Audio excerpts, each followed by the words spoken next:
Good morning. This is Bill from Auto Europe in Naples, and today we've got a very chilly Florida morning. It's about 45 degrees. Now, I know people in Chicago are saying, wow, it's negative 60 here.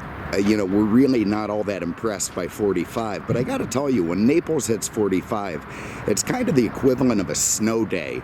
It's just something that we're not used to. So everybody puts on giant winter parkas, all of the winter clothes come out, which, by the way, everyone looks quite dapper because all the winter clothes around here are basically new. Nobody really has winter clothes that get a lot of use. So, if you're a fashionista, then cold days in Naples are kind of a very big difference from the average, board de fer of flip-flops and cutoffs, so everyone looks quite nice. Now, I do have roosters down there. I heard them all morning. They're quiet at the moment, but there's one going nuts. Hopefully he stays down there. I do have this 05 Mercedes-Benz SL55 Roadster. Now, this is a fire-breathing monster of a car. It is absolutely an epic vehicle. I ran into some flack recently for calling this the R230 series, essentially a supercar. People said that's ridiculous. Supercars have, far better performance stats. Well, I really shouldn't run into any flack when I call this thing a supercar, because basically it is. They've taken the standard R230 SL, AMG, the lunatics there, took it and tuned the hell out of it and made it compete with cars like the 911 Turbo, the Ferrari F40. They changed radically the dynamics of an already great car.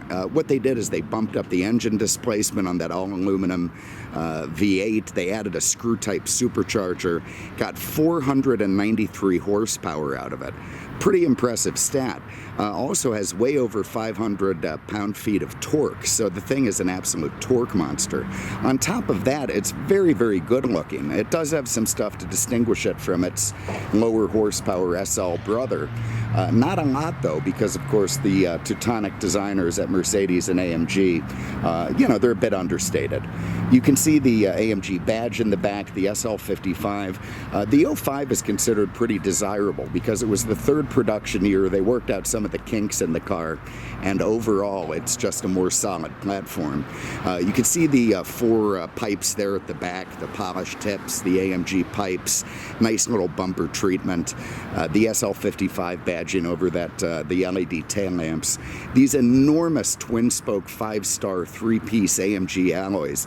There are manhole covers behind those things, over 13 inches in the back, the brakes, over 14 inches in the front with vented rotors and 8-piston calipers, so it'll really bring this thing down to a stop in a hurry. These cars represent a little bit of a bargain in the car world right now, especially in the supercar world.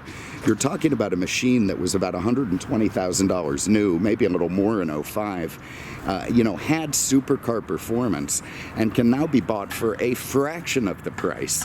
When this thing came out, everyone went nuts for it. All the automotive journalists, Chaba Chair, a very, legendary car and driver journalist, sort of the hero of mine, called this thing the modern Duesenberg.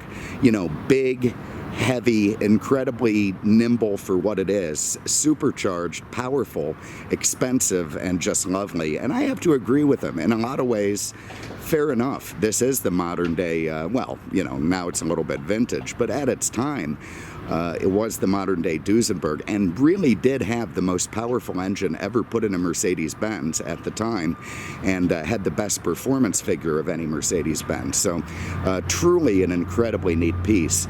It's so much torque, they had to replace the aluminum subframe in the back with the steel one to avoid it twisting, so it did bump up the weight a little bit.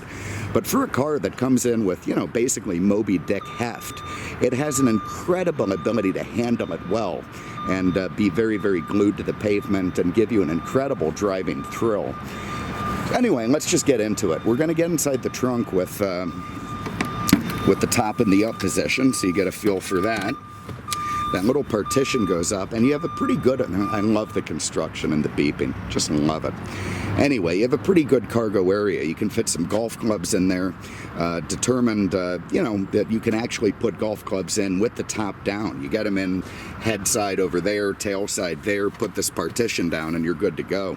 Can't necessarily have the bag that Rodney Dangerfield did in Caddyshack, but even a good-sized cart bag will fit in this thing with no problem. Anyway, everything nice and finished back there and lovely. Any cargo you can fit underneath this guy and put down, your top will go down. Just don't put anything in these areas here, or you'll be getting a repair. A nice little suck down on the trunk. I love the curvature of the greenhouse when the top is up. Okay, so under here is absolute magic. There is, you know, the very traditional, this started life as that same 5-liter in the SL500s. But again, AMG, those nut jobs, took it, tuned it, supercharged it, intercooled it, and made it just an incredible, incredible engine. I mean, it is epic. Epic, epic, epic. You can see everyone is signed and badged by the person who made it. I think this one's Betty Rodriguez put this together. I'm kidding. Obviously, it's going to be some ridiculous, unpronounceable German name, but yeah, everything real nice under here. You can see a little bit different from its SL counterparts. You've got the ABC Sport, that's the same, but the ABC Sport has been tuned in this car to make it even more impressive. You see a Mercedes battery there. That's stuff I like to see in a used car. That means that the guy who looked after it spent way more in a battery than he needed to, which probably means that he changed his oil. You can see these big, beautiful xenon headlamp assemblies with the ovoid slanting style, the F1 simulation front grille on the bottom with the fog lights, big star in the grille. Man, what a beautiful, beautiful car. I also love the swooped venti things it has with the V8 compressor badge on the side. You know, again, all hearkening back to the original 300 SL gull wing so many years ago. Okay, what I'm going to do is run the top down so you can see that. And we'll go for a spin. This is just such an epic car. It manages to be so excessive and conservative at the same time, which is a neat trick to pull off. So, key in the ignition. Listen to that V8 fire to life. I mean, with a little bit of supercharger whine. Man, the motors do sound different in these cars than the regular SL. So the top goes up, or the trunk goes up at the back. That aluminum roof folds beautifully into place, and down comes the trunk again to cover it, all within the space of about 17 seconds. Then we're gonna run our windows down, and we'll have a little listen to that. Listen to the rumble. I don't know if you can really hear it with the way the microphone works, but it almost shakes the ground when you're next to it without being in any way obnoxious, which is, again, just pretty damn impressive. And kind of the theme of this whole car. It is conservative, you know, supercar insanity. Okay, so there we are with the top down. Beautiful. Now you're in your 2-seat Roadster, ready to lap up some mountain roads. Everything looking good. And again, this is a have your cake and eat it car too. You really got your money's worth for this. You know, when it's up the top, you've got this sort of sealed, tight coupe, and when it's down, you've got an open top Roadster. What could be better? Okay, this one still has the windscreen attached, nice, on that pop-up roll bar. Inside, you've got these beautiful leather sport seats. It's wonderful. Now we've got diesel lift bucket trucks. I'm going to be so happy when that thing is done. The good news is they're really flying through it. So we've already got a second story, third one coming. But now I've got diesel trucks and lift gates over there. I'm telling you, cabin in the woods. Anyway, beautiful interior in this car. Not much different from the 500 SL or the SL500, but a little bit different.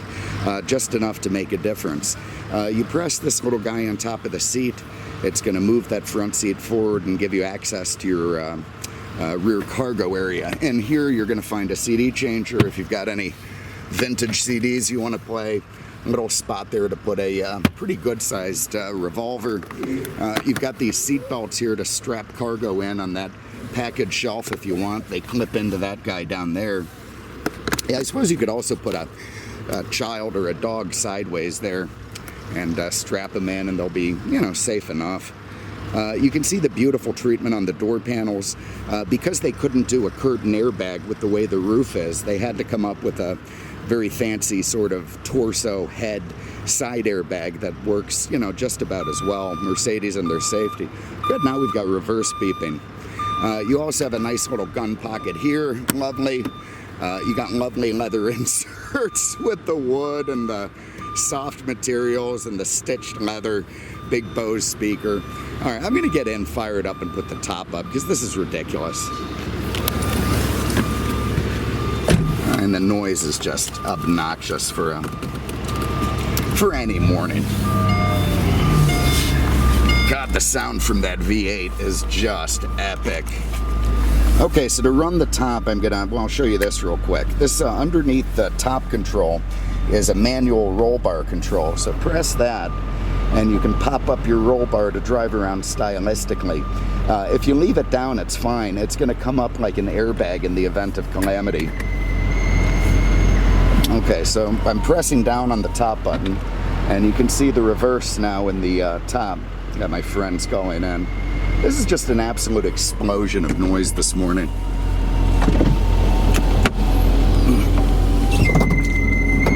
Oh, for the love of God. Okay, there's that. All right, so up now is the top. We've got this beautiful Alcantara Headliner that's special to the AMG car, as is the those A-pillar covers over there. They're also Alcantara. Beautiful leather-ish stitch dashboard. They've Alcantara'd this instrument cluster hump, all very nice. As I've said before, I'm not a huge fan of the instrument clusters in these cars. I think they're kind of strange looking, Sydney Opera House-ish. You know, these big swooping overhangs on, you know, these special AMG gauges. But, you know, they're fine. They get the message across. You can see the gauges are quite strange, almost white on dark gray on white.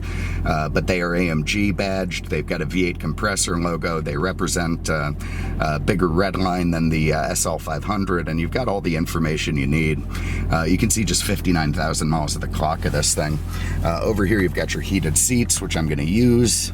Nice. Automatic headlamps, lovely. Pull for fogs. This is a power that's great. We've got a license plate lamp out.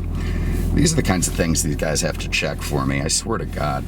Anyway, you've got power tilt and telescoping steering column that works in conjunction with the memory seats. Your 32-way memory seats, but they're not, I don't know what, 18-way, but you've got a cushion on top that can be extended for taller guys. Move the whole assembly, headrest, backrest, pretty cool stuff, and for 3 memory positions. What else? You've got multifunction steering wheel. The plus minus you see on this, the AMG versions, on the back where my fingers are, it has little paddles where you can bang your way manually through this 5-speed automatic, which I believe is still 5-speed in this year. We won't note there we go. 1, 2, 3, 4. Drive, yeah, so 5 speeds to handle the torque of that AMG motor. You know, the wheel is stylized, very, very neat. And again, with the flippities, you've got your volume control. You've got your command unit over here, cockpit, that's great. Cockpit management and data. That's Mercedes-Benz, you know, navigation, sat radio, that sort of thing. I've got to replace the screen in this one as well. It's been a rash of screen replacements. I guess they're going south. I've got a big order coming in from China, but it takes a while. Anyway, everything works nice with the exception of the display, so that'll be going soon. And what is going on. Anyway, there's the, I don't know if you can see any of that. We're in night mode, so it's hard to see. But anyway, you can see it now. Works fine. Another couple weeks and we'll have the screen in. You've got these ridiculously over-engineered cup holders, but they do work. They'll hold your Perrier very nicely. You've got your in-dash climate, of course, it's in-dash climate control system, hot side, cool side. You've got a slightly different version of this gear shifter than you do in the standard SLs. You can see it gives you the manual setting. You don't get that in the other ones. You have to turn that to manual to get the flippity paddles to work. You can also bang your way, manumatically by going left to right. You can turn off your traction control if you want to light up the Walmart parking lot at night. It's got a raising function with the sport suspension. If you need more ground clearance, you press once for a little, twice for a lot. Your power mirrors here. This turns off the motion sensor alarm if God forbid you're getting towed. And if you're getting towed, make sure you have it in the high position so those nitwits don't pull the front bumper off. ABC Sport. Now that's an incredible suspension system in all SLs, and in fact, quite a few of the Mercedes cars. Which uses a sort of a hydro-pneumatic system that pumps up each shock individually as needed. It works just not for cornering, where you're taking a hard right, it'll pump up the left, but also for braking. Under heavy acceleration, it'll pump up the rears, keep the body level. Under heavy braking, it'll pump up the fronts to keep the body level. And it is incredible, absolutely incredible. If you've got this thing on a racetrack, when you're waiting for all the stuff that makes, driving a big, heavy, powerful car a little bit scary going into corners and turns, all the electronic aids in this car just take it away. You've also got the Sensomatic braking, brake by wire, throttle by wire, and it does work great in this car. In the glove box, got a nice set of books. It's also air conditioned if you want to keep a tuna sandwich in there. You've got a self-dimming mirror with home link, your light controls. All very cool. And we should be hot enough now to go for a spin. So again, this thing weighs like 4,300 pounds. So, I mean, it is not a light car by any stretch of the imagination. And yet, Mercedes-Benz has made it so nimble and manageable and fun. I mean, you can dissect traffic like a surgeon in this thing. You can take on a country road and smooth it out with no fear at all of the way the car is gonna perform. And, if you get into trouble, all of the electronic driving aids will coordinate to keep you safe. So even though it has an abnormal amount of horsepower for an everyday car, it's a very manageable car.